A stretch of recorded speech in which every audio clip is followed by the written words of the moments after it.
The days are longer, the calendar is filling up, and I want to feel as good as this beautiful summer weather.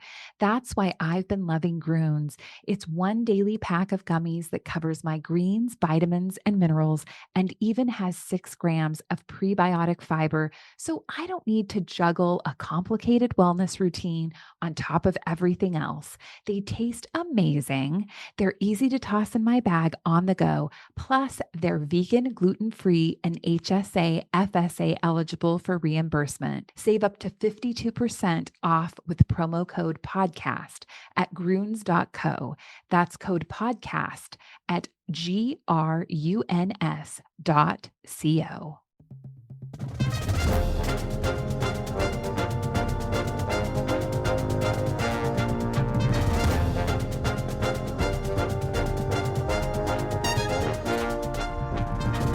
It's the Go Gopher Podcast with Mike Grimm, episode number 54. I am Mike Grimm, voice of the Golden Gophers, and welcome back to the podcast. I'm so excited to bring you a first-time guest on the podcast this week, a guest whom I think we'll have on many, many times over the next few years. We'll talk Golden Gopher volleyball today with brand new head coach Keegan Cook.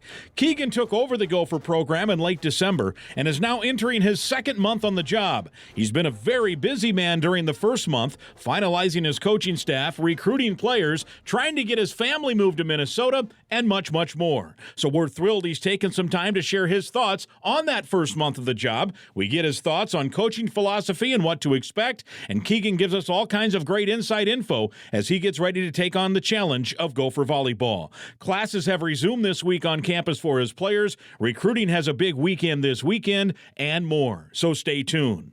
As always, our Go Gopher podcast is presented by alumni-owned Sunbelt Business Advisors and True North Mergers and Acquisitions. If you're a business founder planning to exit your business, start by contacting Sunbelt Business Advisors and True North Mergers and Acquisitions. Sunbelt serves more businesses up to $5 million in revenue than anyone. And True North M&A serves companies with revenues up to $150 million. Get a confidential, no-cost, no-obligation business valuation started today. Make the most of your life's work. Visit sunbeltminnesota.com or tnma.com today.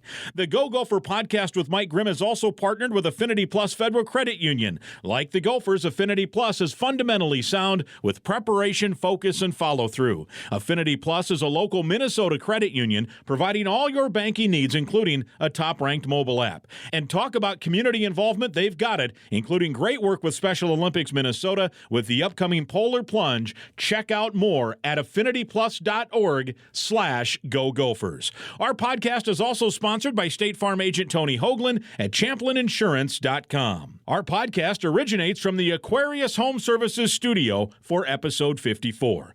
I invite you to subscribe to the podcast. It's free to click that subscribe button at any point and listen at any time for free.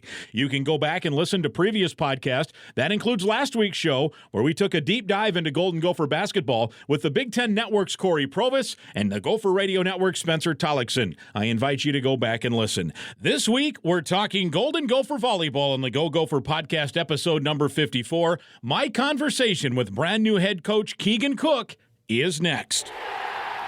I'm Clay Geary, walk-on turned scholarship wide receiver for Gopher football. And I'm Ben Utek, U of M alumni, Super Bowl champion, and Tony Dungy Uncommon Award winner. We understand championship culture, which is why we're part of the True North family of companies. True North invests in only elite teams, like the champion team at Sunbelt Business Advisors, Minnesota's largest seller of companies. To learn more about True North and our diverse family of independently owned companies, visit TrueNorthEquityPartners.com. Hi, Gopher fans. Switching is easy. We do it all the time. We switch on lights, we switch TV channels, we switch on the TV. And with the new transfer portal, some college students even switch colleges, which can seem crazy to us diehard fans. But what's not crazy is how you can switch and save with State Farm. In fact, my agency can switch you over so we can start saving today. My team is ready to welcome you to the State Farm neighborhood and show you it is, in fact, easy to switch and save. When you want the real deal, check us out at ChamplinInsurance.com. Like a good neighbor, State Farm is there. It's episode number 54 of the Go Gopher podcast, where we're going to talk volleyball with brand new Golden Gopher volleyball coach Keegan Cook. He joins us in our podcast studio, and good to see you. Good to see you as well. So this might be one of your first few chances to, sit down and we'll have a nice in-depth conversation, find out a little bit more about you. And as we get into that, I first want to ask, what's it been like here this last month now with all kinds of things going on, including new job. And I know you're, deep with the Volleyball Coaches Association and all of those things. So what's this last 4 weeks been like?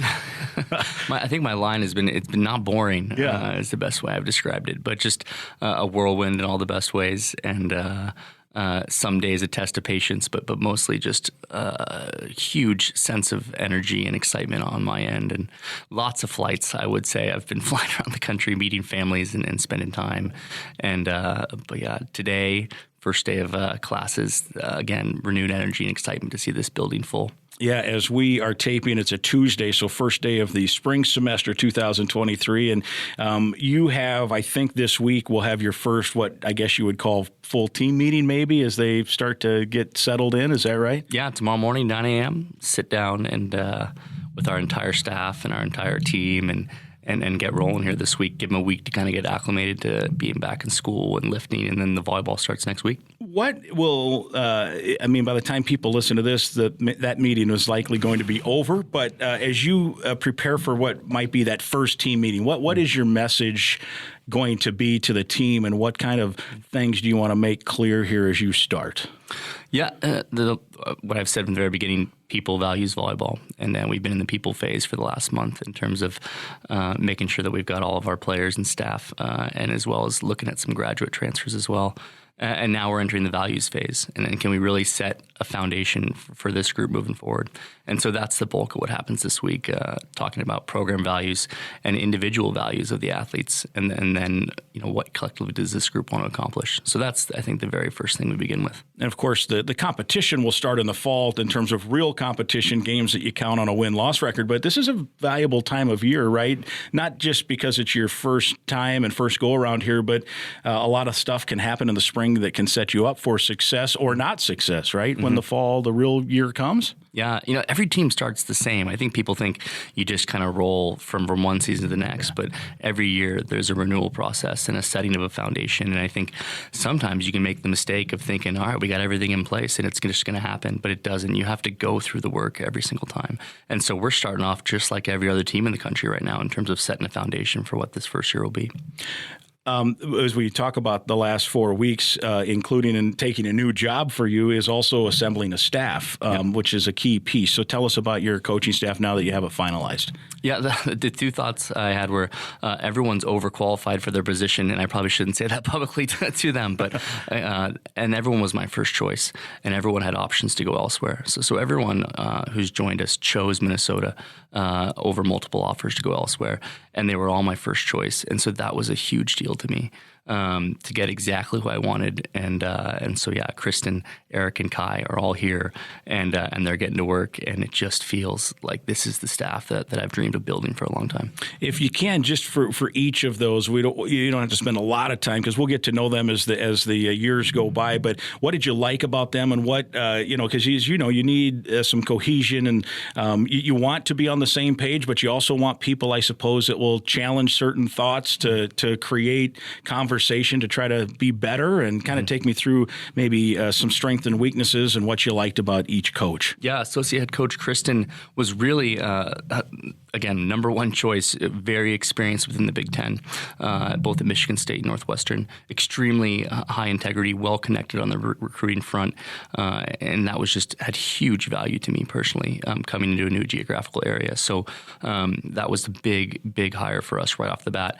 And then I thought, okay, what do we need to make sure that the gym is great from day one in terms of volleyball?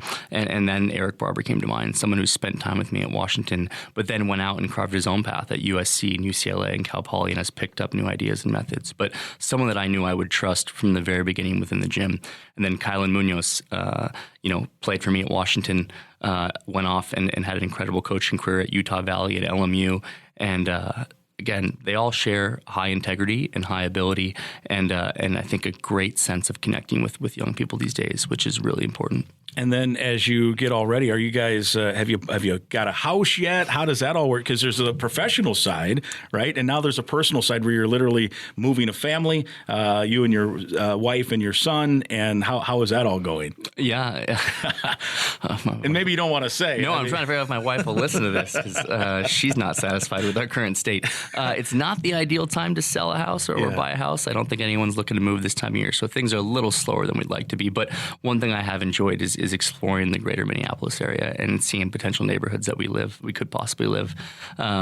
Once we get those things settled, I think everyone in the family will be much happier. But that's we're in the works right now. Yeah, that's always right. The trick is to balance that, and then that first year is tough because and we see this with all kinds of coaches and sports, and sometimes it's a hotel for a while, sometimes it's an apartment for a while, sometimes it just fits and you find a spot and it works. So it sounds like you might be in the middle there as to where it's heading, both on the West Coast and here in Minnesota. So good luck with all of that as you work. All right, so let's go back to how this all came about. You were a sitting coach in the Pac-12, a high major, lots of success there, been to a Final Four. What about the position when it opened, and maybe say what you want to say about it, but how did it come to pass that there was a connection made? That one, my hunch is there are probably people in Minnesota saying, well, I'm not sure that, that here's a guy that's going to want to leave his spot. If we could get him, great. And there's probably an aside, too, where on your side you're like, I'm in a good spot, but that might be a new spot for me. So how did that all evolve? Yeah, it wasn't comfortable, I would say. I think in all of my moves from institution to institution, I've always had a feeling that it was time to go, and I've never been looking. It's never been a matter of ambition and looking around and trying to line up the next job. All of a sudden, it just hits you, and And lots of outstanding positions have opened within the Big Ten and other places nationally, and haven't looked at any of them. Haven't felt that calling. This hit me different. It was unexpected, obviously. Very happy. Loved my time at Washington. Will always be important to me. Love the community I built for my family. But you get that calling and you either answer it or you don't. And if you don't answer it, I think you tend to have some regrets. And I wasn't ready to do that. So that's how it all started. And then it was things moved quickly at the end of the season. Your season ends, and Minnesota was prepared and ready to make a decision. And so you had to make some quick, fast decisions and trust your intuition. And so it was a whirlwind that first week, probably. Yeah, so the season ends, and then kind of take us through, and again, share what you want. And I know there, sometimes in job situations there's intimate info that maybe you don't want to share, but whatever you're comfortable sharing. How did the interview go? And then did you come out here to look around, or did you make the decision before you even got here that this was the spot for you? Yeah, it was, again, very aggressive interview process, very quick and efficient. Again, that they had done their homework, and so came on a visit. Very quick. I'm not sure how many hours I was in Minneapolis, enough to see the facilities and meet Mark and Julie, and then back to Seattle, and then a decision was expected pretty quickly. Yeah. And then it just set off a series of events over the course of 48 hours that were extremely challenging. How do you make a good last impression on people that you care about? And that conversation I had with the players at Washington was extremely difficult, and it didn't have enough time to tell them everything that I felt about them. But that's how it goes in this business. You have to be ready to move quickly, and Washington has since made an outstanding decision for them. Both of my assistants at Washington actually ended up getting head coaching jobs. Leslie Gabriel at Washington, Jason Mansfield at Kansas State.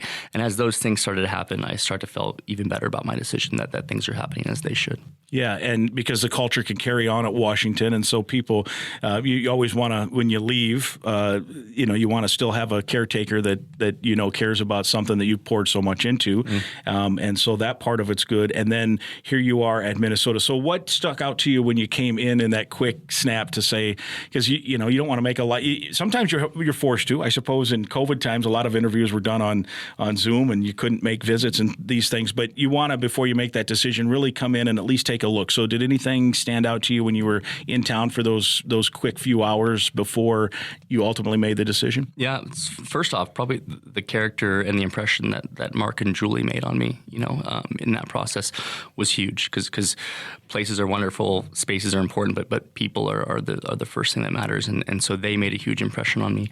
And then just the level of support that I could see that I've been invested in volleyball was just on another level. And again, you need to be growing in life. You want to be moving forward. Minnesota volleyball matters. I wanted it to continue to matter. And I thought at some point I could be the best person for this job. And if I don't take it and someone else takes it and it doesn't go well, that's not great for college volleyball. And so there was a sense of responsibility, which is something that's always kind of aligned with me.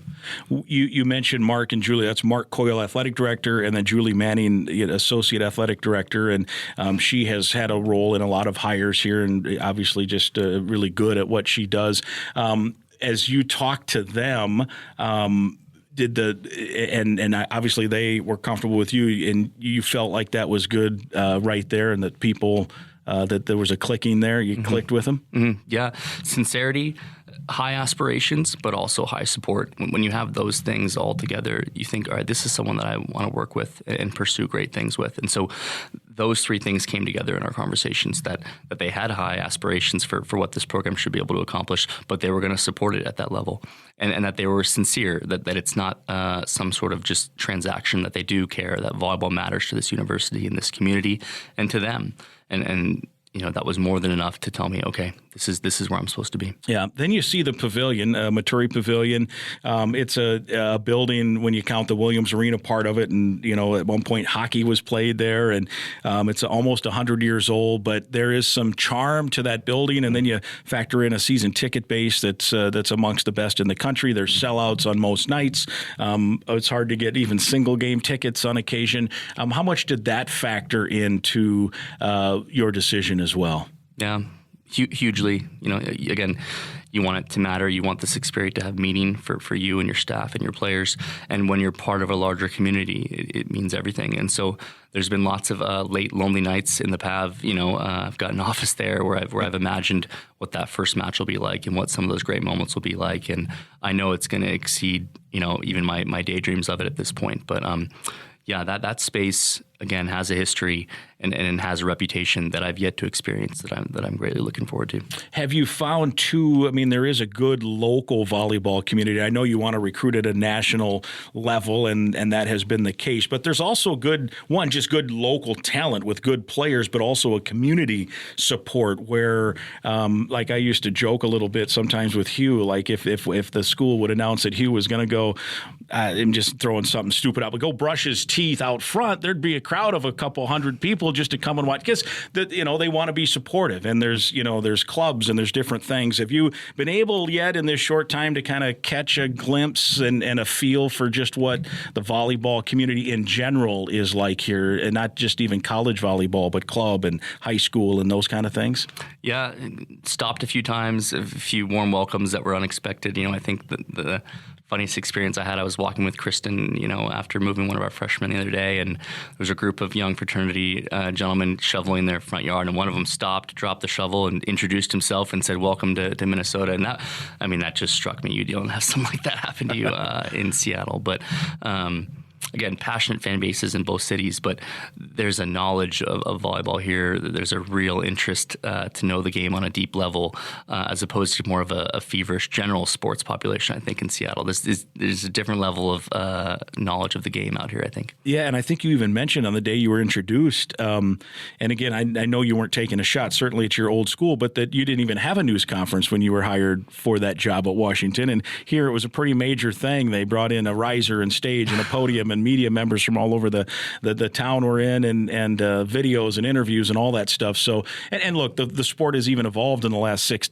to 10 years. Now there probably is a news conference, maybe, and I don't know how it was handled at Washington for your predecessor, or your successor, I guess. But even that has changed a little bit. How was that day? What was that day like for you with all that attention? Yeah, a little, more than surreal. I walked into the PAV like I had many days before that, and then I saw the setup, and I thought I should probably take some notes before I go up there and speak to the community. It caught me a little bit off guard in a good way.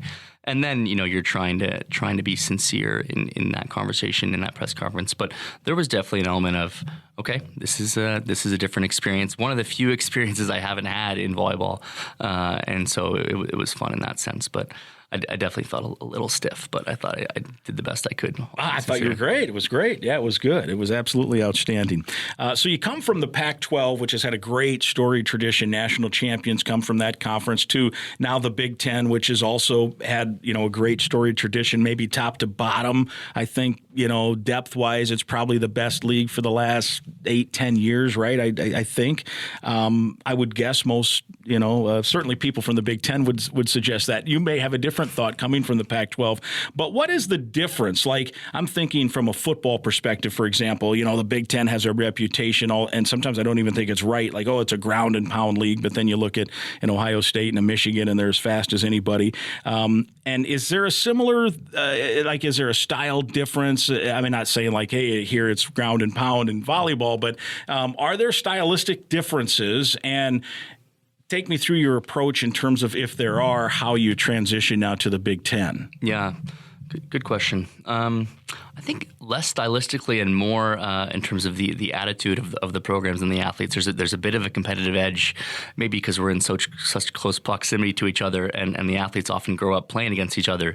That there's a different level of external competitive spirit that's shown, and some real intense rivalries that maybe I didn't have that same sense in the Pac-12, being spread out a little bit more geographically. I think is what stood out to me. Everyone seems to have a chip on their shoulder for at every single school. Everyone's got a reason to have a chip on their shoulder for who they're playing. That is something that I think has stood out as I've watched some of the film. Yeah, and from that standpoint, then, can you use that at all? I guess I was going, and maybe this isn't a good question now based on your answer, because my thought was I'm going to lead into that and then ask, can you bring Pac-12 volleyball to the Big Ten, or do you have to be different? But maybe that's not even a topic worth discussing, because volleyball's volleyball.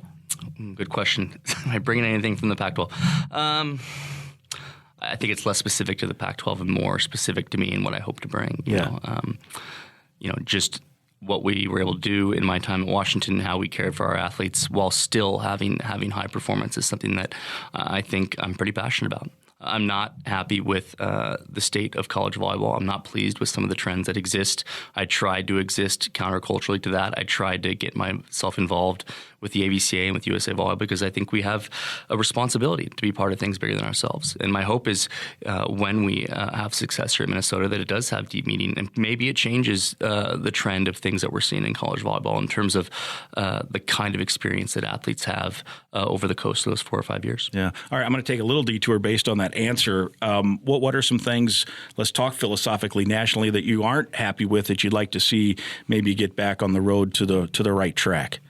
Yeah, I think we've made a lot of progress in the last 10 years, in terms of how we help high performers, with just the mental stress of performing at a high level. And one thing I worried about in college volleyball is that recruiting got so aggressive, and we've made some progress there, that when athletes do find adversity, as they do, whether it's academically, socially, physically, that coaches had an ability to go out and find a new player really quickly to replace that athlete. And athletes responded in kind with the transfer portal. And so how we're responding to adversity, I think, is gone the wrong direction. Instead of supporting those athletes and getting them through it and having these big growth moments in life, both parties have started to kind of look for a different situation. And my hope here is that when the difficult moments happen with our athletes, as they always do, that they feel supported, that they overcome them, they develop skills that will affect them for 40 or 50 years in their life. And but we have to live that in those moments when it happens. And so that's something that I think we can do a better job of in this industry. Yeah, so less quick fix and just leave someone off to the side, and more, and maybe there's got to be some hybrid in there, because at the end of the day, you also have to win, but then you maybe see a rival school or some other schools that aren't. It's hard to legislate some of that, right? In terms of what might be right and what is right to somebody might not be right to somebody else? Yeah. I don't think it's a legislative issue. I think it's more of just when those moments arrive for our athletes, how do we respond, and what do they experience? Their perception can often be reality. And one thing you'll hear me say a lot to our athletes is just, hey, our feelings are real. They need to be validated, but they may not always be reality. And helping our athletes have a perspective of their experience that is even outside of how they're feeling in a current moment. Yeah, and I'm going to show a little naivety here. In volleyball, there's always been, I guess, quote, a transfer portal, right? There was never a sit-out year, or at least in the last few years. So an athlete could transfer without penalty in volleyball, even before the, quote, transfer portal started. But in other sports, basketball, football, others, now this transfer portal has made it no sit-out year and those kind of things. And we've talked about this in other podcasts and just even on shows that has created, not that there's anything wrong with transfers, but there was a stigma on transfers at a time, particularly in football and basketball. Oh, man, they're taking a lot of transfers, or, oh, man, that kid transfer must have an issue, to where now maybe it's more accepted. And in some cases, that's good. Like the welfare of the student athlete, if he's or she is in a bad spot and they can transfer without penalty, that's fine. But volleyball's been dealing with a no penalty transfer for a while. But the idea with other sports now also dealing with it becomes more acceptable. So it becomes a bigger issue. I won't say problem. Maybe it is a problem at times. So how have you seen that progress, if at all, from, through this? Because volleyball's in a unique situation, different than maybe football, basketball, and others. Yeah, maybe one thing that I think I do appreciate about the portal and just the ease in which athletes can move is there's now a greater responsibility on coaching staffs to take care of their athletes. So that aspect I do like. I do think the bar has been raised in terms of level of care that you should provide to your athletes. So that's something, despite the bad rap that it gets sometimes. I've had a number of experiences with transfer athletes, a graduate transfer from Oklahoma who had a 4-month experience, and she bleeds purple even after that time, and then another graduate transfer from Maryland who went on to be a multi-time All-American. So the experience can be great. Sometimes people do need a new situation. And so, yeah, we're certainly active in the transfer portal looking for future Gophers. So again, it's I don't know, it's a polarizing space, but how you navigate it, I think is the most important thing. How, if you could wave a magic wand, would you build a roster based just on your own philosophy, regardless of what others do? Because sometimes you might have to construct one maybe not exactly how you'd want to, I don't even know the right word, to keep up or to do, to stay competitive. But magic world, wave a wand, how would Keegan Cook like to construct a roster consistently over a course of a period at Minnesota? Yeah. The word that came to mind was I want a deep, long-term experience when possible, and so athletes, I think, who have more volleyball ahead of them than behind them, I think is something that's always been one of my priorities. Athletes who manage failure well, because becoming great involves a fair amount of failure. So how have they navigated failure in their lives in the past? And yeah, there's always a level of industriousness that's required, a level of work ethic. We're here. We're choosing to be here. We could be doing anything else in our lives. We could be spending time with our family and people that are important to us. If we're going to be here, let's be here. And there's a certain level of grit and industriousness that I think existed both in Seattle and in Minnesota that kind of connects with me as well. Yeah. And, if you can use the portal potentially, okay, it didn't work out here, something goes. I might need a setter right now that we thought somebody, how it goes. So sometimes you have to call upon it just for simple needs to kind of stay where you're at too, right? Yeah, I don't think I think you'll find that I won't reach. I won't take an athlete that I don't think has a meaningful role on our team, both in the short term and the long term. It's too much time. Each person is too important to just kind of apply Band-Aids and try and just get by. Yeah. It's too intense an experience. I want to be with young people that, for as long as I'll have them and then beyond, that I'll have a meaningful relationship with them afterwards. And so I think that's something you'll see, whether someone's here for 8 months as a graduate transfer or they're here for 5 years. I hope that it's a really deep experience for them. Sounds to me like you, in your ways of coaching, are a guy who is going to be hearing from his former players a lot then, because you have built those relationships which seem to be important in terms of your philosophy. So tell me what some of those those conversations are like then with players that you might have coached 10 years ago and players maybe you've coached 6 months ago to stay in touch and find out and watch them start families or play professionally or whatever it might be. Yeah. I think I start every conversation with, I'm so sorry I wasn't a better coach back when I coached you. I think that's where I always think, just in the nature of growing and getting better, you look back and they, with a lot of grace, always talk about, hey, it wasn't as bad as you thought it was, and I really enjoyed my experience. And again, it ends so abruptly. They move on to their next thing. Some athletes go pro in December, some athletes go right into graduate school. And so usually it takes a year or two for them to realize what they had. And usually when they enter the workforce, I get that first phone call saying, man, it was so good, and I really appreciate the time that we had. This is not like the college volleyball experience. And again, I think that's why I'm a pretty staunch defender of this 4 or 5 years for these athletes, how special it is to be able to grow and take risk in a relatively safe environment, because you got a lot of life to live after it's over. And so, I love the college volleyball experience a lot. Do you hear from athletes who might come to you for advice, given that you help guide them through an important part of their life where they might say, hey, I have a job offer here, or I have this going on here, and what do you think? Yeah, from time to time, particularly the ones that are overseas, they have to make a difficult decision. And again, if I've done my job well, they already have a value system in place where they don't need to make that call. But occasionally they'll I don't know, tie goes to the runner, they'll call me for a little push when they think they know what the right thing to do is. But I think I am proud of the fact that they don't need to call that often, that they are finding success professionally and personally because of the values that they created while they were here with me.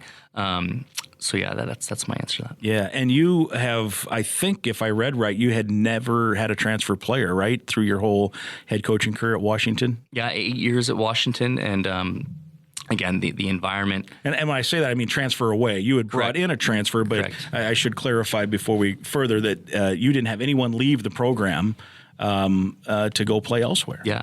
8 years, and again, that's a lot of work by a lot of people and a university, and it speaks to the number of people that were really bought in and invested. But yeah, no players that transferred or even quit. There were some players who had to medically retire, and they stayed with the program and kept contributing. So again, do feel a great sense of pride. We talk about winning and losing and success and failure.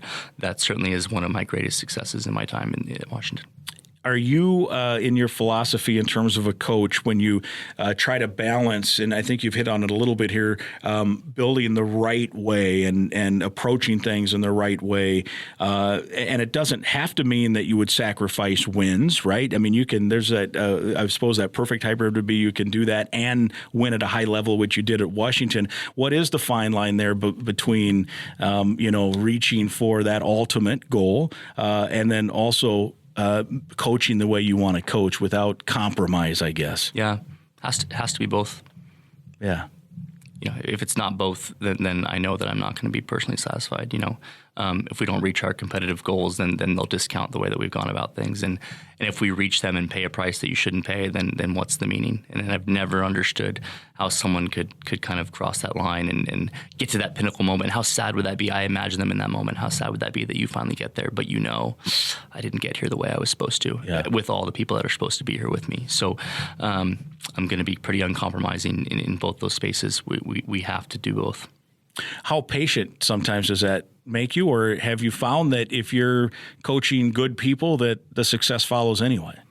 Yeah, I don't think we're not very good at giving ourselves credit for what we've accomplished. And even after 8 years, there's days where I think, man, I'm such an imposter. But I think a lot of great leaders will tell you that we have to accept the overwhelming amount of evidence that exists for ourselves. But the fact that maybe we don't, that we live in the now, gives us the best chance to do it again and again and again.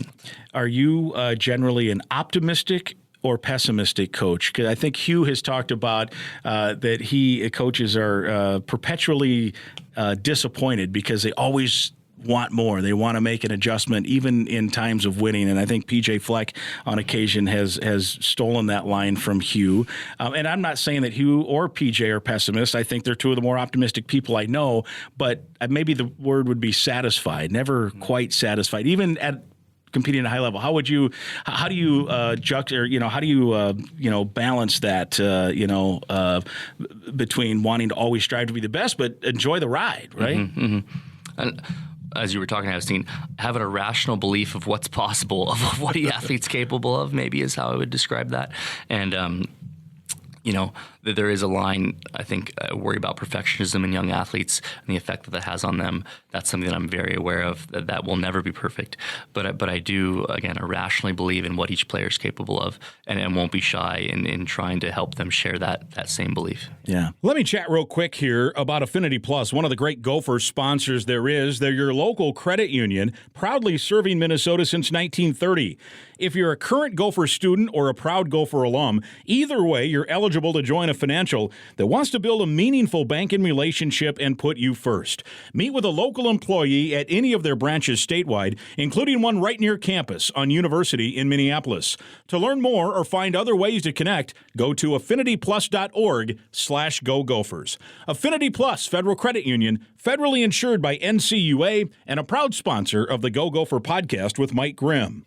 All right, on the court, we talked about this when we did the video just briefly in terms of, strategies, and I do not understand all the different sub-patterns and formations and even what positions are what. I love watching volleyball and just admire the athleticism and the teamwork and all that goes on, but I don't know X's and O's very well, and I don't even I think there's a lot of fans who just are like me. They love it.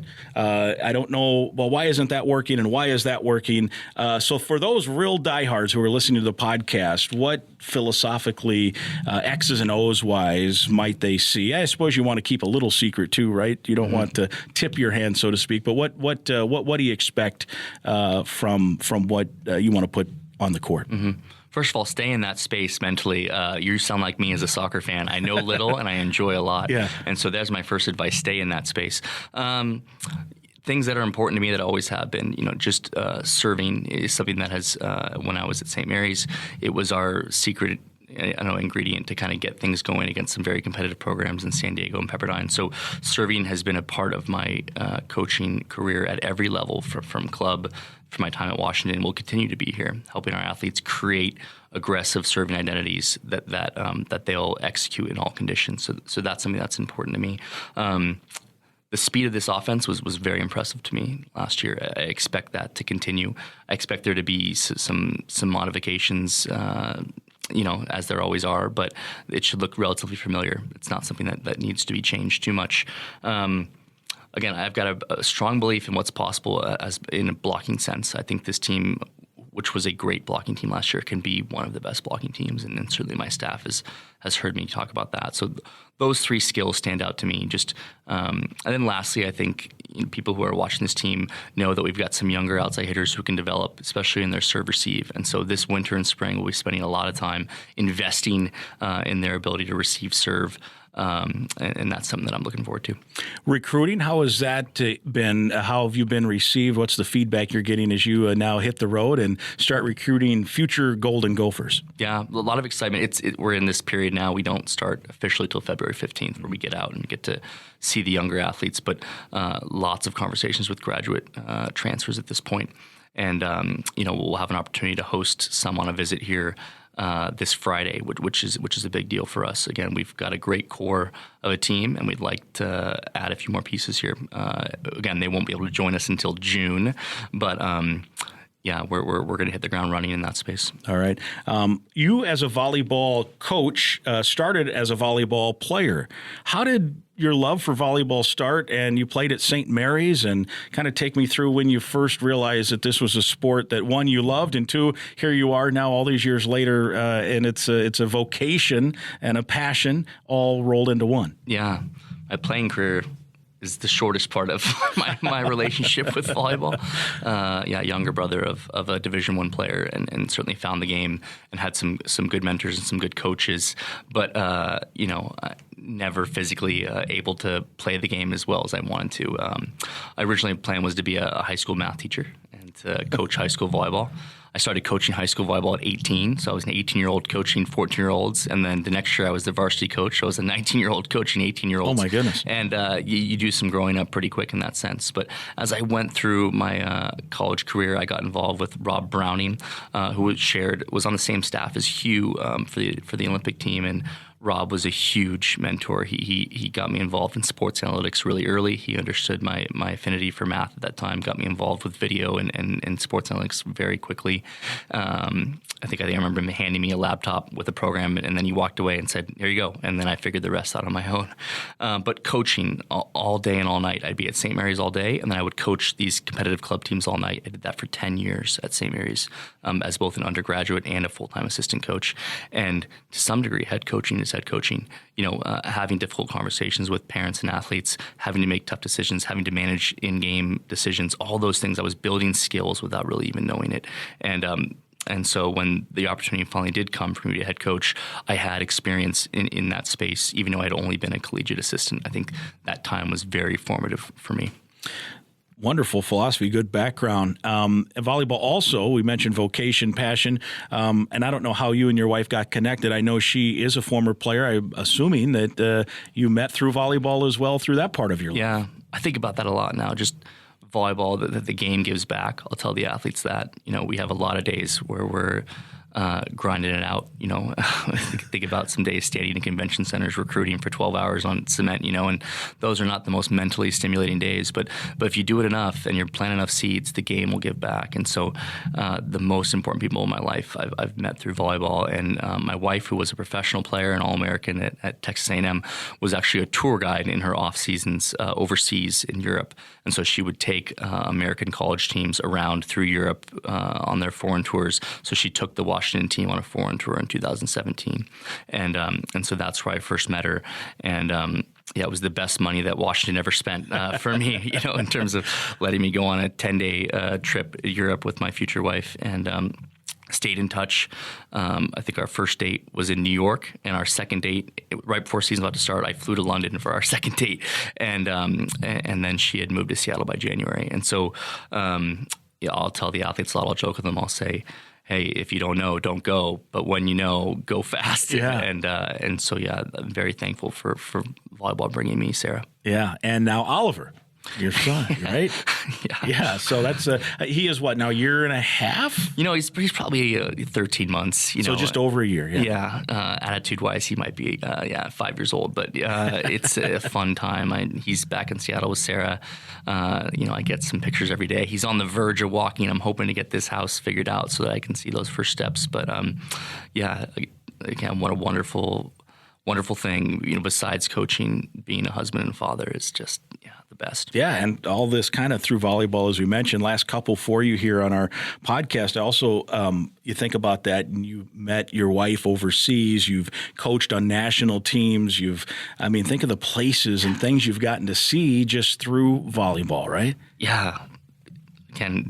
When you really write it out or think about it, I've been to China, I've been to Amalfi, I've been to Mexico, and then as that gratitude, you start to feel a lot of gratitude to the game and a renewed passion to give back and to be part of things bigger than yourself, whether that's through USA Volleyball or other spaces. But that's something I'm looking forward to sharing with these athletes that if they can stay in it, they're going to find themselves in some incredible life-changing scenarios because of the discipline that they've had in their lives. And they're right at that point where I think the game starts giving some returns on time invested. So, you're going to see us travel quite a bit.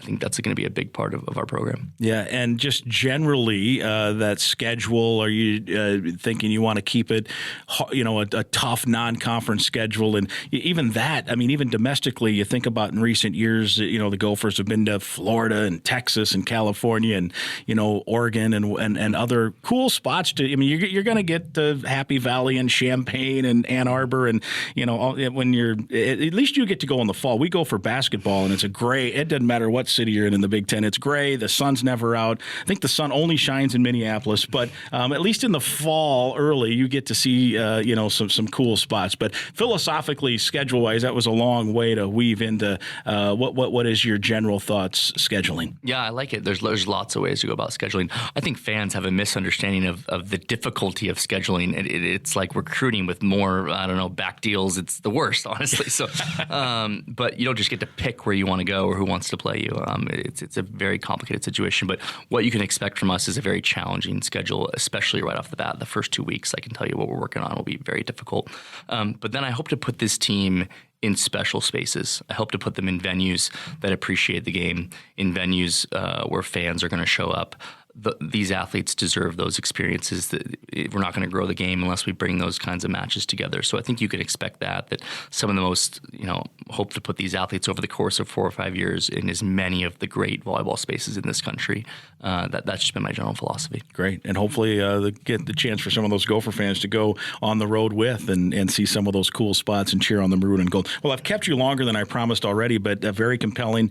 Hopefully this is the first of many visits we can have on this podcast. And it's been great. It's been fun. I know it's been a hectic time for you, and it kind of gets going now for real as the school year is starting here for the spring semester, and first team meeting and first different things this week. So thanks so much. Yeah, thanks for sharing this time. Appreciate it. There he is, Keegan Cook. It's the volleyball episode number 54. Thanks again to Keegan Cook, brand new Golden Gopher volleyball coach. He took some time during a very busy period to spend it with us on the Go Gopher podcast, episode 54. I hope you enjoyed learning more about Keegan as much as I did. I like the future of Golden Gopher volleyball. The Go Gopher podcast is presented by Sunbelt Business Advisors and True North Mergers and Acquisitions. If you're buying or selling a business, visit sunbeltminnesota.com or tnma.com. We're also proud to be supported by Affinity Plus Federal Credit Union, your local credit union throughout the state of Minnesota. Go to affinityplus.org/Go Gophers. We're also sponsored by State Farm agent Tony Hoagland.